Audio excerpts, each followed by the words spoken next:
Hi everybody and welcome back to Cheating Wife Revelations Reddit Stories. Before we begin, a very quick and short trigger warning. There is mention of physical violence towards an adult and non-physical violence towards a child. Now, let's get started. I'm completely lost because I just found out that my 42 male wife, 36 female of 12 years, has been having an affair from the police, who called me in for questioning involving the assault of her lover. I don't know what I'm doing right now. I don't know if this is the right sub or even if I should be posting this. But I don't have a clear mind right now, and I'm here to ask for some direction. I've been married to my wife for 12 years. We have an amazing 11-year-old son. Until last night, I thought we had a good marriage. I thought I was always really good to her. We have no money problems, no intimacy problems, and I have never taken her for granted. I honestly wake up every morning and thank God she is my wife. Now I don't know what to think.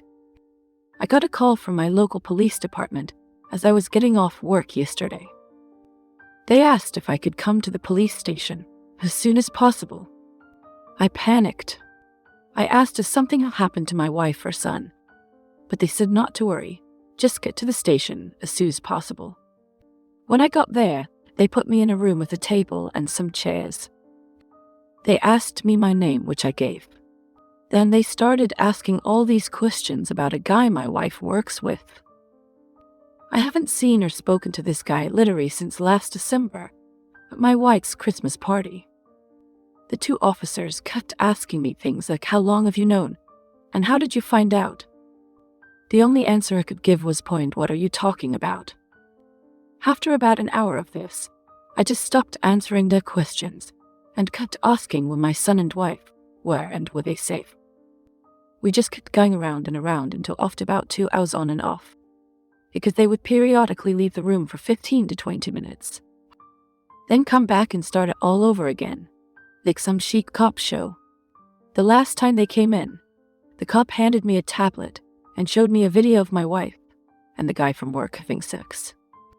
I don't remember much right after that. I just remember screaming what the F is this over and over again. I had a full-blown panic attack right there in the middle of the police station. The police had a paramedic check me out, and he said my blood pressure was something like 170/100. He wanted me to go to the hospital, but I refused and said I needed to find my wife and my son. After I calmed down, the officers explained that the guy in the video had been having an affair with my wife, and apparently several other women. He had been found that morning in his driveway beaten, violated, and severely bent. He was still alive, but in critical condition, and they didn't know if he would make it. His wife had given them permission to go through his phone and computer, and that's where they found the video of my wife. They asked me where I was that morning, and I told them the gym then worked about 10 minutes from my gym.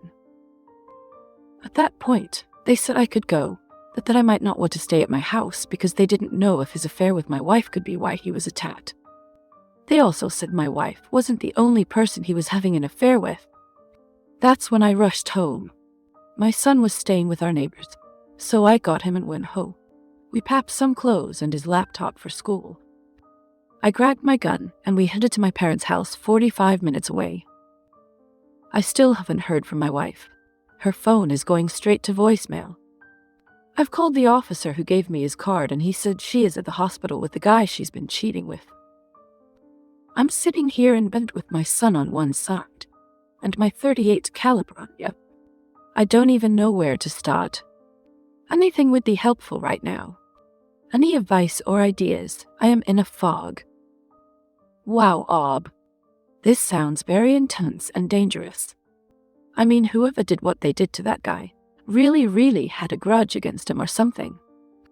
It's a good thing the police warned you, although, if you haven't slept for 30 hours, I'm not sure having a gun right next to you is the best thing. And also the way you found out about your wife's affair must be horrible.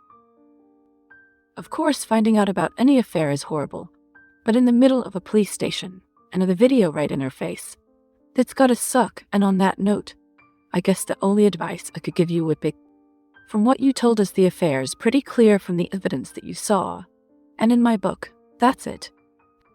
And what do you guys think? What would you do if you were in Op's shoes? Let me know in the comments section. And now, let's move on to the community comments to see what they said. The Sound of Kek says, well, this is pretty wild, but not uncommon. I believe you know the answer to this one, but it just seems so what the F right now. What you need to do, instead of having that .38 caliber in your hand, is get a phone in her hand. Get a divorce lawyer and have these police officers properly document how she's with the guy she cheated on you with, and to get evidence of that sex tape they made. This will be incontestable evidence that makes sure she won't get jack crap when you divorce. You'll be glad you did this. This will also help with custody arrangements down the line as well. I know it's a hard pill to swallow, but she doesn't love you. Imagine the love of your life in the arms of another man who treated many women like his toys. You heard it firsthand how many women he effed over. She was worried about his safety over yours. I know you're hurting very much, but realize that if this gets really messy divorce-wise, your kid will literally be shattered beyond belief. It's your duty to bring this horrendous beast to a swift end, so she can't raise hell back. I hope you get a good night's sleep soon, both for you and your kid. It sounds like you're all he has. Besides your parents, and Dopey responds there.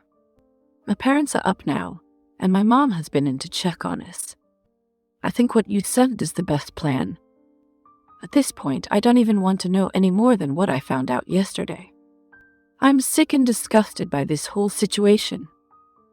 12 years to get it down the drain, but I got my son out of it, so it was every bit worth it. Grizzly Smith says if you haven't slept in 30 hours, please put your gun away.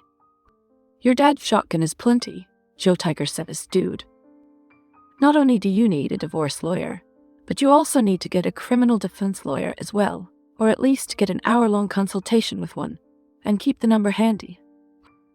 The police called you because they're investigating you for several felony offenses.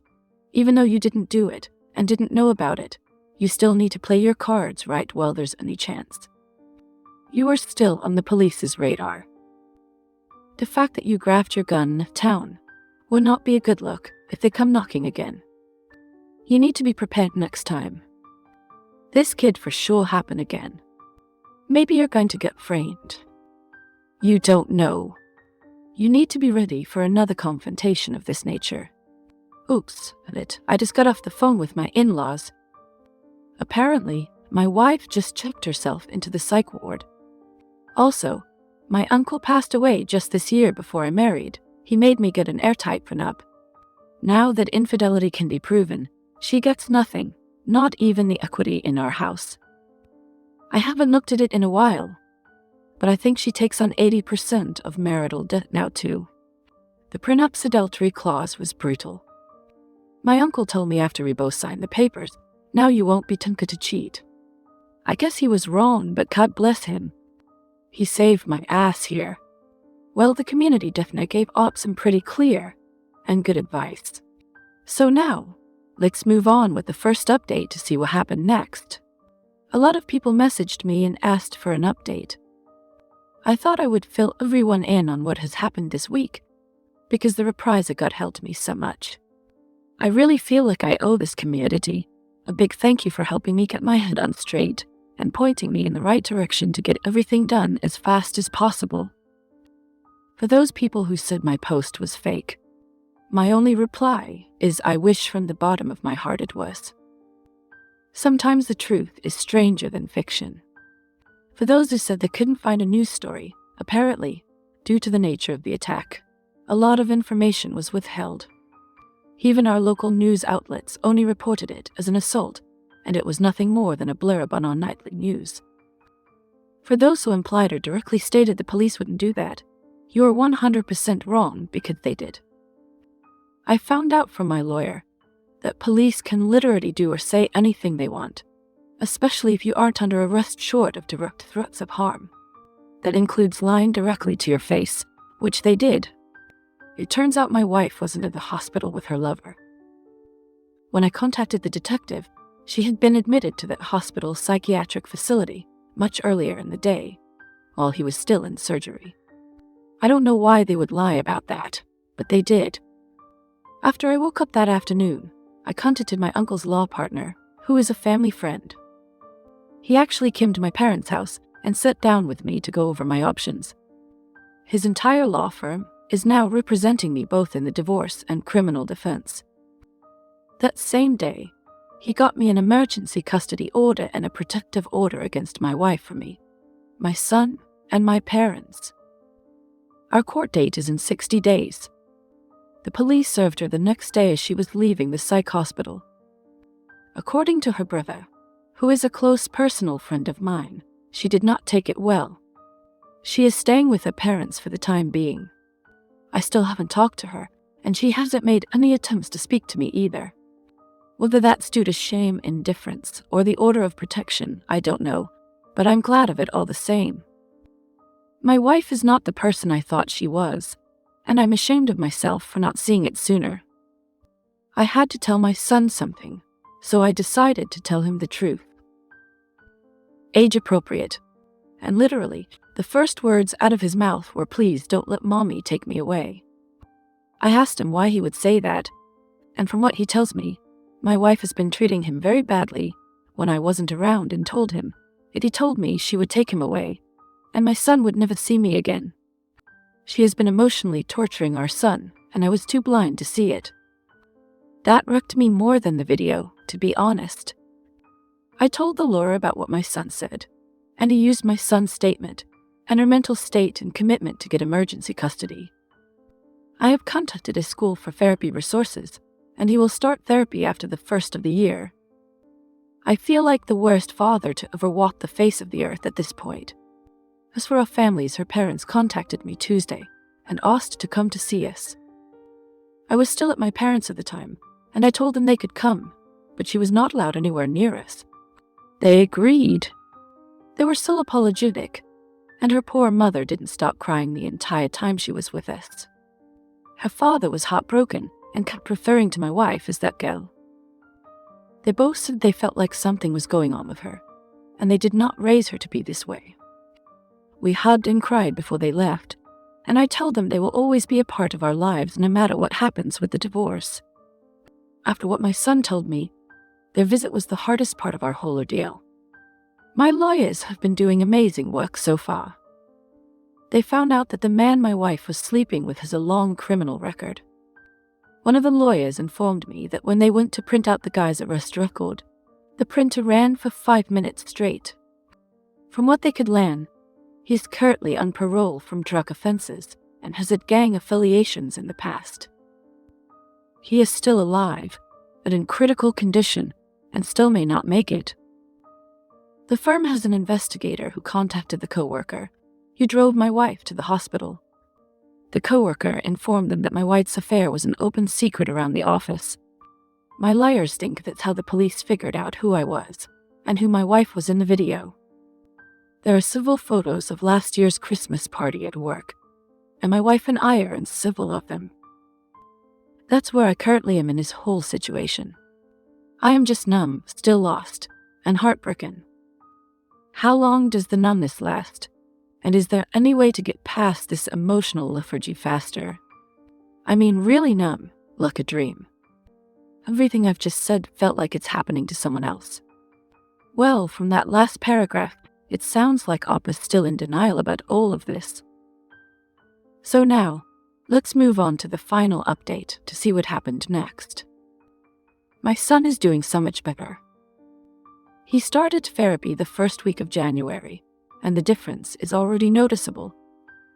I asked him if he felt comfortable with me talking to his therapist, and he said yes, so I've had a few discussions with her. According to the therapist, my soon-to-be ex would verbally and emotionally abuse our son whenever they were alone together. He was not allowed to make noise or bother her in any way when he was home. She would leave him alone for hours on end, and even overnight.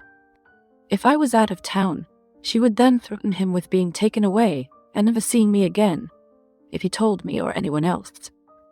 The therapist said this has made him feel powerless and dependent in a time in his development that he should actually be feeling empowered and self-reliant. So to that end, I have bought him his own phone and helped him memorize family members' phone numbers and as many addresses as are relevant.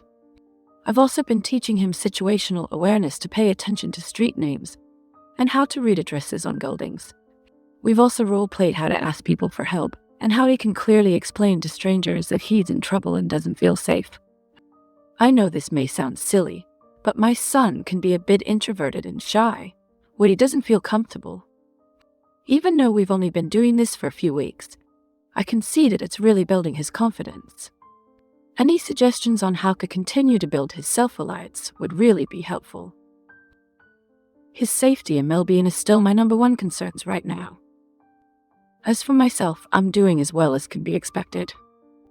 I started therapy around the same time as my son, and although I don't speak to my therapist as much as he does, it has helped to be able to talk from my thoughts and feelings about everything that has happened to us in our family.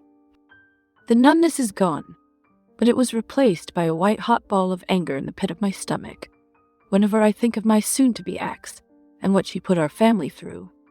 Funny enough, although I hate feeling angry, it's a lot easier to deal with than the numbness. My therapist says this is part of the grieving process, and it's not how we feel but how we channel those emotions that matter. My legal situation. Well, I'll be honest. It is the scariest thing I've ever dealt with in my life.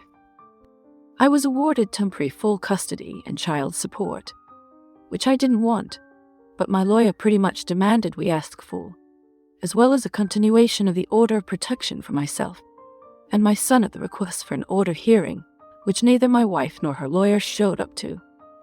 The judge asked if we would allow supervised visitation, but my son absolutely refused, which was why my lawyer told me to bring him along. The judge asked my son if he would speak to him alone, and he agreed.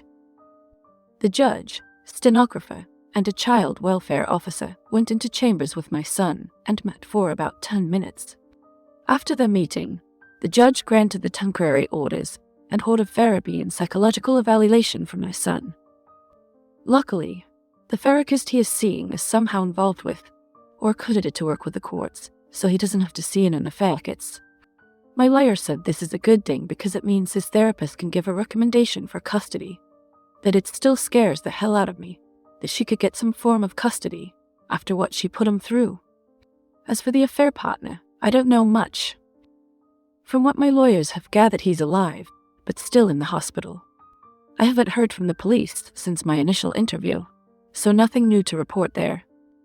As for my soon-to-be ex, I still hadn't seen her since the day I was questioned until Thursday. She has attempted to call me a few times, but I haven't answered, and when she called from another number, I hung up immediately. I have nothing to say to her, and I don't want to hear anything she has to say to me. Her lawyer requested a preliminary hearing for our court-appointed mediation. She was served the second week of January. She was there with her lawyer, and I know this will sound petty, but even with a mask, she looked bad. My soon-to-be ex was always an attractive and athletic woman. I swear in our wedding photos, she looks like a supermodel, but now, well, she's lost so much weight, it's disturbing.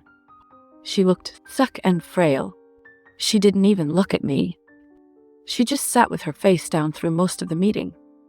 Long story short, everything they asked for was ridiculous. They wanted visitation during the divorce proceedings and shared custody after. They want us to drop the orders of protection. She wants to cohabitate until the divorce is finalized. I'm not joking. After all this, she wants to live in the same house. It was so insulting that my head throbbed through the whole meeting, but it was all worth it for the big reveal we gave to her lawyer. Her lawyer asked how we should handle discovery for the division of assets, to which my lawyer got a shocked look on his face and said, "What division of assets?"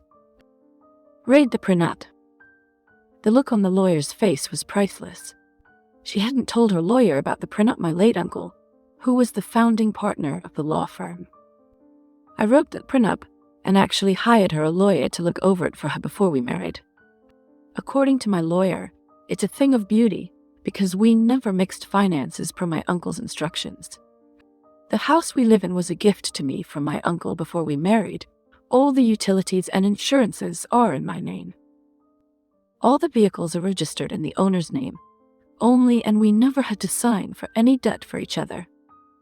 We have one shared savings account that is used for household maintenance and an emergency fund.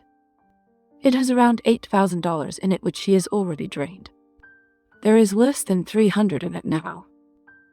The printic states that all marital assets and debt are to be divided 50/50, and ownership of all intangible assets and personal debt reverts back to the individual who accrued it. The adultery clause simply states that we agreed that if either party is caught or admits to committing adultery, they lose the right to claim any form of spousal support. There's a lot more to it than this, but my lawyer assures me that trying to break this prenup will be damn near impossible because it is the fairest prenup he's ever read. But the last thing her lawyer asked was what has really messed with me. He asked that we postpone the official mediation for 6 months. Well, my soon-to-be ex attends an inpatient rehabilitation facility. For some people, in both my last post, stated that she might have a substance abuse issue, but I didn't even think about it because I couldn't even fathom that. I talked to my lawyer and he said that we would discuss it and get back to them about our decision on that before we left. My soon-to-be ex spoke literally for the first time and asked me to read a letter she had written me. My lawyer gave me this could be a snake, so be careful look, and I debated with myself for a moment, but decided to take it. When I got home, I read it, and now I wish I hadn't. It started off with all those busted cheetah platitudes that everyone warned me about. I love you. I love our family. I know I mistreated our son, and I hate myself for it. I want us again, but she did explain that after a major surgery she had about 2 years ago, she started abusing her medication. After a while, she started buying them from some of the people she worked with, including the affair partner. He became her go-to guy, and when she ran out of money, she started sleeping with him to make up the difference. She said she hid this from me because she was afraid it would make her stop, and she couldn't feel right without them anymore, that he meant nothing to her but a fix, and she hates herself for doing what she's done both to herself and to us now. She said she understands how awful what she's done is, and wants to get better for our family, and asks me to at least give her some time to prove she wants this. Let me state for the record, I would never get back with my wife. Our marriage is over the moment she cheated on me and abused our son. But damn, where the F was I while all this was going? I was still like the most naive, obtuse idiot to ever walk the earth, and furthermore, how should I approach this from here? Am I just veering her away, or am I still justified in feeling betrayed? I feel like such a failure as a husband and a father right now. I mean, I feel nothing for her but anger and resentment. But is this how you treat someone fighting the demon she's fighting? Additional information from Ob's comments, so I know that she doesn't get the benefit of the doubt anymore, and I can't risk my son's well-being for her anymore. She has to do this on her own. After reading the comments here, I'm wondering if she didn't send me that letter to set herself up, so she would have an excuse to keep going down the spiral, so to speak. I was told that not showing compassion is not the same thing as being vindictive. I need to internalize that for myself. Letting her fall isn't the same thing as kicking her when she's down. She has put me in an impossible situation to help her because I cannot risk my son feeling betrayed by me. I'm still going through with a divorce, but I may contact a treatment facility to see if I might be able to support her from a distance. I want to support her as a fellow human being and for the love we really did share at one point in time, but my son is my number one priority right now. Also, my lawyer was ready to pop the champagne when I read him her note. He said it's a clear-cut admission of untreated addiction, which pretty much guarantees me full custody. Well, Op, what your soon-to-be ex-wife went through is a hard thing to go through, but that was her choice. And it sucks, but she was the one that decided to start abusing the medication which led to all of this. I'm sorry that you and your son had to go through this, but it does sound like you and your lawyers have a good handle on this whole thing. So I wish you guys the best in the upcoming future. Please take care and thank you so much for sharing. And it's that time that we've reached the end of the video. I hope you enjoyed today's stories. I really did enjoy reading them to you. So if you did, then don't be shy and go ahead and give the video a like. And don't forget to subscribe or even share this video with people that you might think will enjoy my storytelling. Also, if you have the time, go down to the video description and check out all the links I have for you, from our Discord community to my channel merch. And finally, I'd like to say thank you for watching. It really means a lot to me that you enjoy my videos. And having said all that, I'll see you guys in the next video.